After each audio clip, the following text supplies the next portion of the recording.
Байсыңбы эркекче бай бол. Бердиңби милдет кылба. Байлар менен кедейлердин айырмасы, кедей кедейлик менен сыналып атат, бай акчасы менен сыналып атат. Бирок сенин суроожоң этең катуураак, оорураак болот. Бул сыймыктана турган маселе эмес. Байсыңбы эркекче бай бол.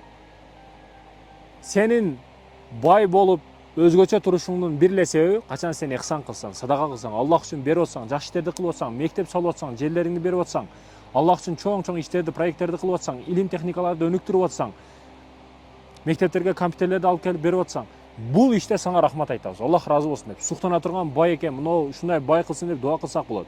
Бирок сен тескерисинче тапканың арамдан, анан арамга сарптап аткан бай болсоңчу, неге башыңды ийип барасың ага, тилемчилик кылып? Ал байга. Ал тапкан арамдан болуп атса, арамга сарптап атса, не кыласың ага? Бай эркекче бай бол. Биз суктанайлы, сен ушундай чоң иштерди кыл. Өзүң үчүн астыңда 5-7 үйүң ушундай жалаң мактоо, матаны сүйлөө да.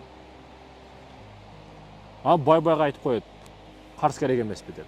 Кедейден сурабайт бирөөсүнөн. Тупо бакыл.